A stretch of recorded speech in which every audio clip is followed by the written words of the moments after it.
नमस्कार दोस्तों, मैं रोहतास चौधरी फिर से आपका स्वागत करता हूं। और हम कल पढ़ रहे थे संख्या पद्धति, आज उसी का दूसरा पार्ट हम पढ़ेंगे, यानी उसके आगे की बातें हम करेंगे कि संख्या पद्धति में हमें और क्या क्या चीजों का ज्ञान होना चाहिए। हमने कल प्राकृत संख्याओं के बारे में पढ़ा, पूर्ण संख्याओं के बारे में पढ़ा, पूर्णांक संख्याओं के बारे में पढ़ा, भाज्य संख्याओं के बारे में पढ़ा, सम और विषम संख्याओं के बारे में पढ़ा। इनसे संबंधित बनने वाले कुछ उदाहरणों की भी हमने बात की कि किस प्रकार से प्रश्न पूछा जा सकता है। आज हम भाज्य संख्या से आगे बात करते हैं अभाज्य संख्या।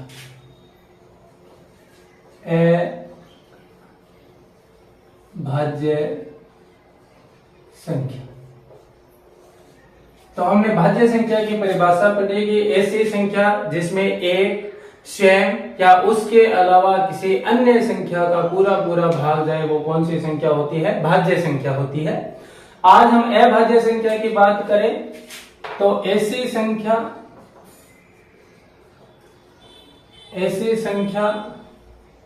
जिसमें एक तथा स्वयं के अलावा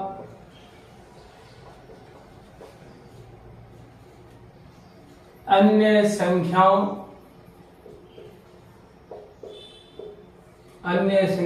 का पूरा पूरा भाग नहीं जाता है। अन्य संख्याओं का पूरा पूरा भाग नहीं जाता है, वे कौन सी संख्याएं होती है? अभाज्य संख्याएं। यानी ऐसी संख्या जिसमें एक का तो भाग जाएगा, उसके स्वयं का भाग जाएगा क्योंकि ये सभी संख्याओं में जाता है, लेकिन उसके अलावा अन्य किसी भी संख्या का भाग नहीं जाता। जैसे हम उदाहरण की बात करें, एक, तो एक में एक का भाग जाता है और स्वयं यानी एक है, ठीक है। इसके अलावा बात करें दो, तो दो में एक का भाग जाता है और इसके अलावा स्वयं का भी भाग जाता है, लेकिन अन्य संख्याओं का इसमें भाग नहीं जाता। इसके बाद बात करें तीन, तो तीन में एक का भाग जाता है, तीन का जाता है, इसके अलावा किसी का नहीं जाता। अब देखिए तीन के बाद चार क्या हो जाती है? भाज्य संख्या हो जाती है, क्योंकि चार में दो का भी भाग जाता है। इसके बाद आएगी पांच, पांच के बाद सात, क्योंकि सात में भी एक और सात के अलावा किसी का भाग नहीं जाता। इसके बाद बात करें तो आठ में भी जाता है दो और चार का, नौ में तीन का भाग जाता है, 10 में दो का और 5 का भाग जाता है। इसके बाद आती है 11, 11 में एक और 11 के अलावा किसी का भी भाग नहीं जाता। इसके बाद 11 के बाद आती है 13, 13 के बाद 15 में फिर भाग जाएगा। यानी आप देखोगे 4 के बाद जितनी भी सम संख्याएं हैं वो सारी की सारी सम संख्याएं भाज्य संख्याएं होती है। अभाज्य संख्याएं हमें विषम संख्याओं से मिलेगी। तो 13 के बाद 15 विषम संख्या की बात करें तो 15 में 5 का और 3 का भाग जाता है। इसके बाद बात करें 17 के बाद 19, तो 19 में भी किसी का भाग नहीं जाता। इसके बाद बात करें 21, तो 21 में 3 का भाग जाता है और 7 का भाग जाता है, ठीक है, और 9 का भी भाग, 7 और 3 का भाग जाता है। इसके बाद बात करें 23, 23 के बाद 25 में जाएगा, 27 में जाएगा, फिर 29, इसके बाद बात करें 31, ठीक है। इस प्रकार से ये संख्याएं चलती रहेगी। यानी ऐसी संख्याएं जिनमें एक और स्वयं के अलावा अन्य किसी भी संख्या का पूरा पूरा भाग नहीं जाता हो, वो कौन सी संख्याएं होती है? अभाज्य संख्याएं होती है। तो आपको पूछेगा कैसे कि निम्न में से अभाज्य संख्या कौन सी है? निम्न में से अभाज्य संख्या कौन सी है? तो जैसे ए में दे दिया 6, बी में दे दिया 7, सी में दे दिया 8 और डी में दे दिया 9, ठीक है। तो ये याद रखना है कि जो सम संख्या होगी 4 से बड़ी, उनमें तो सभी में भाग जाएगा, क्योंकि 2 का भाग सभी सम संख्याओं में जाता है। हमने सम का नियम पढ़ा था, तो ये 2 ऑप्शन तो हमारे पहले ही हट गए। अब बचा 7 और 9, ठीक है। तो 9 में किसका भाग जाता है? 1 का भाग जाता है, इसके अलावा 9 का भाग जाता है, लेकिन इन दोनों के अलावा 3 का भी भाग जाता है, ठीक है, यानी 3 को 3 से गुणा करते हैं तो कितना आता है, 9 आता है। ठीक है, बचा क्या हमारे पास, 7, तो 7 इसमें से क्या हो जाएगी, अभाज्य संख्या। ठीक है, इस प्रकार से यानी आपको 4 संख्याएं देगा, उनमें से आपको एक अभाज्य संख्या का पता करना है। इसके बाद आपको दूसरा प्रश्न पूछ सकता है कि सबसे छोटी अभाज्य संख्या, सबसे छोटी अभाज्य संख्या कौन सी होती है, कौन सी होती है। तो सबसे छोटी अभाज्य संख्या की बात करें तो हमारे पास क्या है, 1 है। तो इसका उत्तर क्या हो जाएगा, सबसे छोटी अभाज्य संख्या क्या होती है, 1। और सबसे छोटी भाज्य संख्या क्या होती है, 4 होती है। ठीक है, तो याद रखना है, सबसे छोटी अभाज्य संख्या 1 और सबसे छोटी भाज्य संख्या क्या हो जाएगी, 4 हो जाएगी। इसके बाद हम अगली हमारी संख्या की बात करें तो वर्ग संख्या और वर्गमूल संख्या, वर्ग संख्या और वर्गमूल संख्या। तो वर्ग संख्याओं की बात करें तो वर्ग संख्याएं कौन सी होती है, ऐसी संख्याएं, ऐसी संख्या जो एक पूर्ण वर्ग होती है, पूर्ण वर्ग होती है, वो क्या होती है, वर्ग संख्याएं होती है। ठीक है, या हम सीधी सी बात करें, वर्ग संख्या का मतलब है कोई भी संख्या का स्क्वायर।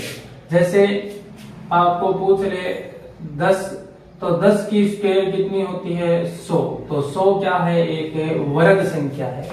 ठीक है, यानी किसी भी संख्या का स्क्वायर या किसी भी संख्या को आपस में 2 बार गुणा करने से जो उत्तर आता है वो क्या होता है, वर्ग संख्या होती है। इसके लिए आपको जरूरी है कि आप 1 से 50 तक के वर्ग हैं वो याद रखें। कई बार सीधा पूछ लेता है कि 45 का वर्ग क्या है, या आपको अधिकतम पूछेगा तो वो 50 तक पूछेगा। ठीक है, ज्यादा बड़ी संख्या नहीं पूछेगा। तो आपको यदि 50 तक याद होगा तो आप चारों ऑप्शनों को देखकर कर सकते हैं कि कौन सी इनमें से वर्ग संख्या है और किसका वर्ग है। ठीक है, तो जैसे 1 के वर्ग की बात करें तो 1 का वर्ग 1, 2 के वर्ग की बात करें तो 4, 3 के वर्ग की बात करें तो 9। यानी क्या करना है, हमें दोनों संख्याओं को मल्टीप्लाई करना है। जैसे यहाँ पे 1 के स्क्वायर का या वर्ग का मतलब क्या है, 1 गुणा 1 यानी 1। यहाँ पे मतलब क्या है, 2 गुणा 2 यानी 4। यहाँ पे है 3 गुणा 3 यानी 9। इस प्रकार से आप 50 तक है वो याद रखें। तो आपको इनको निकालने का सबसे आसान तरीका है कि आप संख्याओं को आपस में गुणा करते हैं। जैसे 2 गुणा 2, 3 गुणा 3, 4 गुणा 4, 5 गुणा 5, 6 गुणा 6, इस प्रकार से लगातार करते रहे। और इसके बाद जो आपके आगे अगली जो संख्याएं आएगी वो संख्याएं होगी घन संख्याएं, घन संख्या। तो घन संख्या कौन सी होती है, ऐसी संख्या, ऐसी संख्या जो पूर्ण घन बनाती है, जो पूर्ण घन बनाती है वो क्या होती है, घन संख्या होती है। ऐसी संख्या जो पूर्ण घन बनाती है वो क्या होती है, घन संख्या होती है। तो इसमें आपको अधिकतम 1 से लेकर 25 तक के घन याद रखने हैं, 25 तक घन। ठीक है, इसमें आपको 1 से 40 तक वर्ग, 1 से 40 तक 50 तक वर्ग याद रखने हैं। ये याद रखना, आपको 1 से 50 तक वर्ग याद करने हैं और 1 से 25 तक घन याद करने, क्योंकि 25 का घन है वो बहुत बड़ा हो जाता है। ठीक है, तो उससे बड़ी संख्या आपसे नहीं पूछेगा। जैसे 1 की बात करें तो घन का मतलब होता है क्यूब, यानी घन के ऊपर 3 स्क्वायर होती है। तो इसका मतलब क्या हो जाएगा, 1 गुणा 1 गुणा 1, यानी जो संख्या दे रखी है उसको आपस में 3 बार गुणा करना है और गुणा करके हम घन निकाल सकते हैं। तो एक का घन हमेशा क्या होता है, एक होता है, क्योंकि एक को गुणा करेंगे एक और एक को दोबारा एक से गुणा करेंगे एक। फिर हम दो का निकालेंगे तो दो गुणा दो, ठीक है, यानी दो के घन कितने हो जाएगी, दो गुणा दो। तो इसको मल्टीप्लाई करो कि दो दुए चार और चार दुए आठ। उसी प्रकार तीन का करेंगे तो तीन गुणा तीन, तो तीन तीन नौ और नौ तीन 27। इस प्रकार से हम आगे की संख्याओं के 25 तक आप घन निकाल के अपने कॉपी में नोट डाउन कर लो और रोज उनको एक एक बार पढ़ोगे, इतने में ये आपके याद हो जाएंगे, ठीक है। तो आपको एक उदाहरण दे सकता है कि निम्न में से पूर्ण घन संख्या कौन सी है, तो आपको यदि 25 तक घन याद होंगे तो आप उनको आसानी से कर सकते हैं, ठीक है। इसके अलावा इन दोनों को हम मिलाकर बात करें कि घन और वर्ग से कौन सा क्वेश्चन संयुक्त रूप से आ सकता है, कौन सा प्रश्न है जो इन दोनों से रिलेटेड करके वो पूछ सकता है। तो आपको पूछ सकता है कि निम्न में से कौन सी संख्या का वर्ग व घन मान बराबर होता है, वर्ग व घन मान बराबर होता है, ठीक है। तो देखिए हमने बात की एक की शुरुआत में सबसे छोटी संख्या हमारे पास क्या है, एक है। तो एक के वर्ग की बात करें तो कितना होता है एक, और दो के वर्ग की बात करें तो कितना होता है 4, ये हो गया वर्ग। और घन की बात करें तो एक का घन भी कितना होता है एक, और दो का घन कितना होता है 8, ठीक है। आपको पूछा क्या है कि कौन सी संख्या का वर्ग व घन मान बराबर होता है, तो कौन सी का होगा, एक का, क्योंकि एक को आप एक से कितनी भी बार गुणा करोगे उत्तर हमेशा क्या आएगा, एक आएगा। चाहे आप इसके ऊपर 10 के लिखोगे यानी 10 बार गुणा करोगे तो भी उत्तर क्या आएगा, एक आएगा। तो इसका जो हमारा उत्तर है वो उत्तर क्या हो जाएगा, एक हो जाएगा। क्या हो जाएगा, एक। यानी ऐसी कौन सी संख्या है जिसका वर्ग और घन मान बराबर होता है, तो एक का वर्ग और घन मान हमेशा क्या होते हैं, बराबर होते हैं, ठीक है। अब इसके अलावा आपको अन्य क्या पूछ सकता है, तो अन्य ये पूछ सकता है कि सबसे छोटी घन संख्या कौन सी होती है, सबसे छोटी वर्ग संख्या या घन संख्या, या घन संख्या कौन सी होती है। सबसे छोटी वर्ग संख्या या घन संख्या कौन सी होती है, तो हमने अभी पढ़ा कि सबसे छोटी वर्ग संख्या कौन सी होगी या घन संख्या कौन सी होगी, तो एक का वर्ग हमेशा क्या रहता है, एक रहता है। तो इसका उत्तर भी हमारा क्या आ जाएगा, एक। यानी एक है वो सबसे छोटी और सबसे छोटी वर्ग और घन संख्या है। इसके अलावा एक क्या है, वर्ग और घन संख्या का मान भी बराबर होता है। अब देखिए इसके अलावा हम आगे बात करें तो कुछ अलग प्रकार की बात करेंगे कि संख्या पद्धति में हमारे पास अलग से किस प्रकार क्वेश्चन आ सकता है।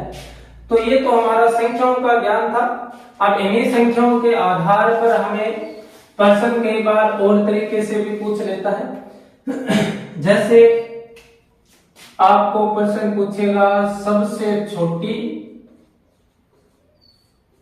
संख्या, सबसे छोटी संख्या। जैसे आपको पूछ ले कि 10 अंकों की सबसे छोटी संख्या कौन सी है, 12 अंकों की सबसे छोटी संख्या कौन सी है, 100 अंकों की सबसे छोटी संख्या कौन सी है, 5 अंकों की सबसे छोटी संख्या कौन सी है, 3 अंकों की सबसे छोटी संख्या कौन सी है।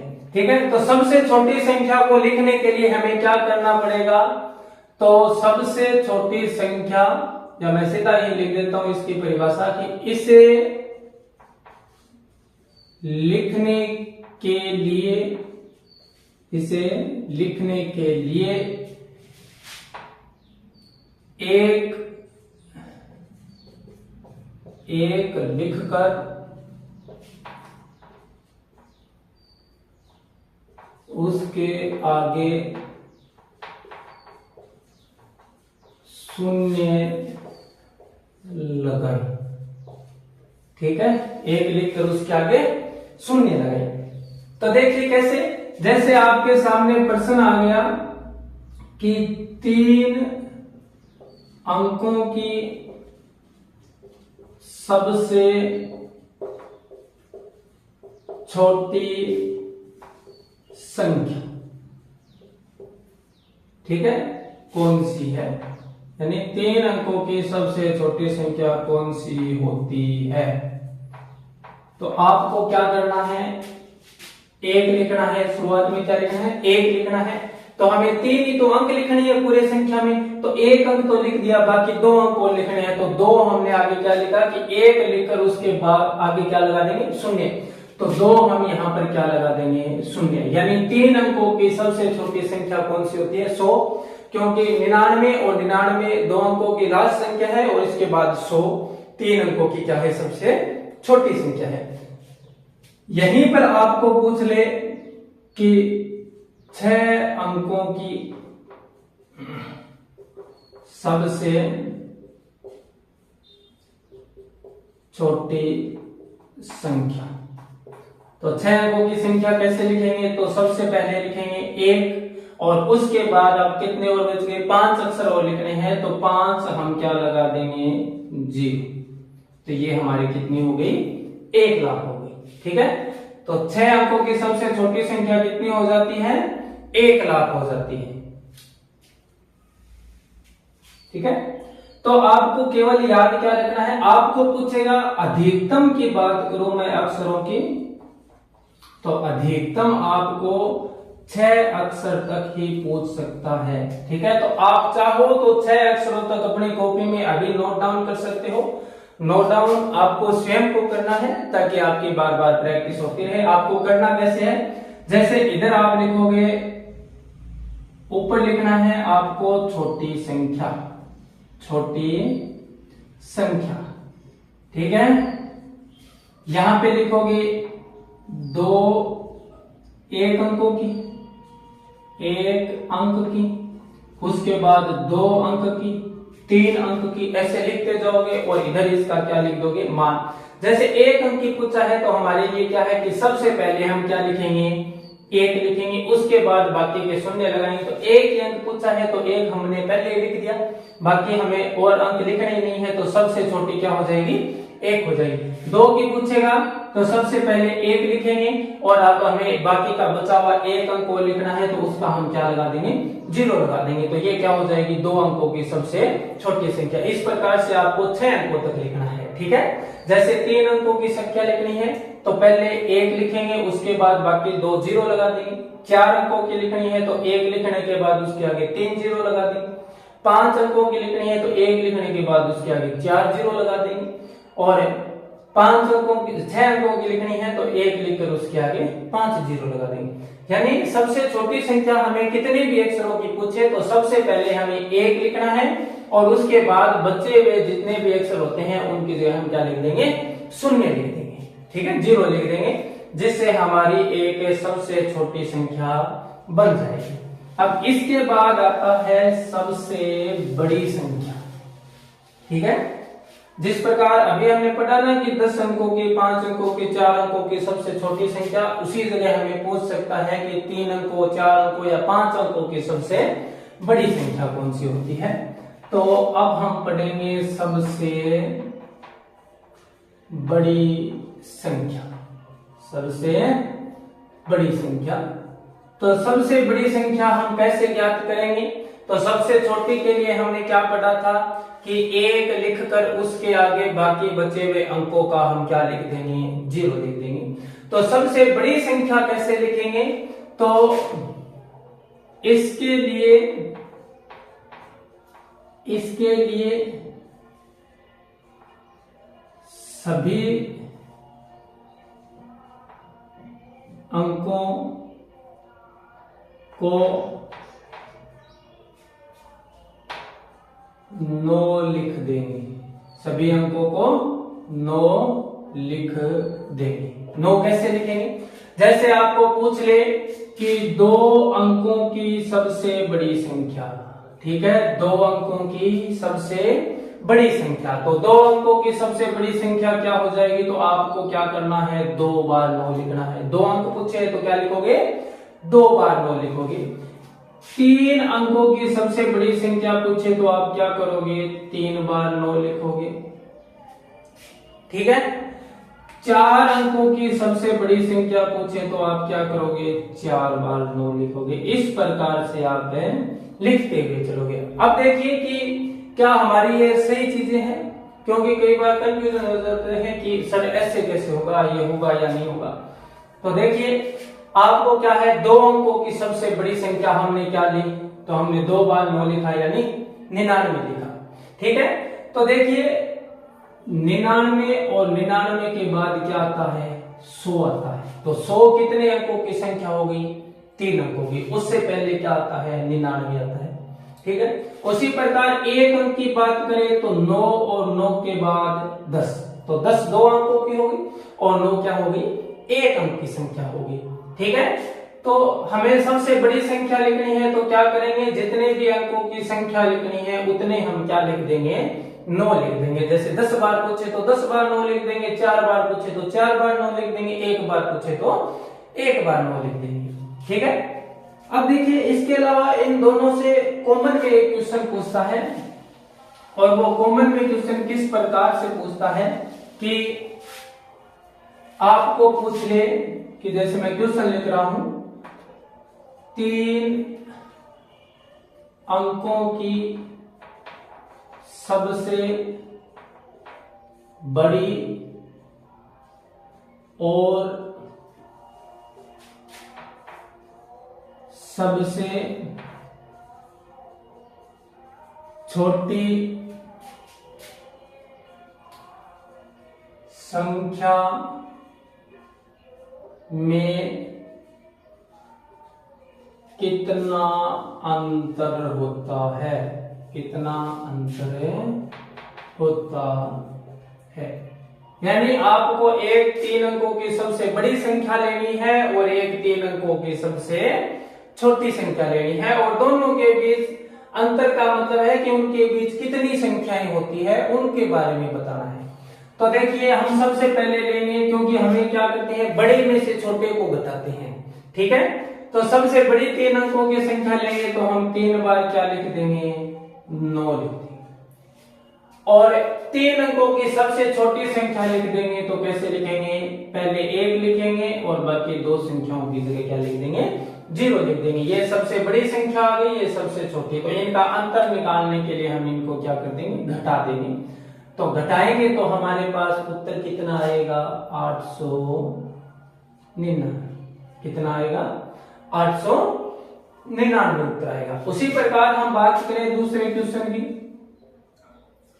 कि 2 अंकों की सबसे छोटी और सबसे बड़ी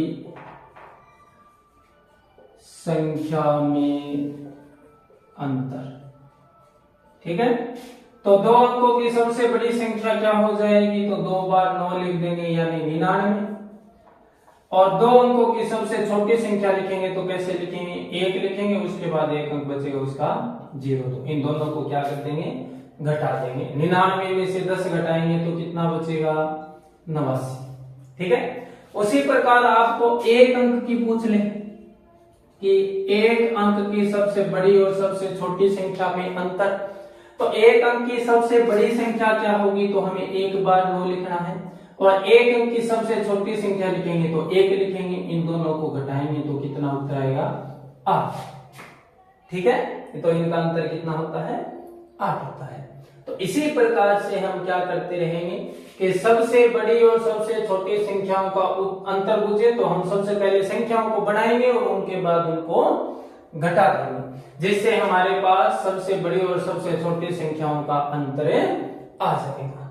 ठीक है, अब हम इसके बाद एक दो क्वेश्चनों की और बात करें कि अन्य किस प्रकार से आपके संख्या पद्धति में प्रश्न बन सकते हैं।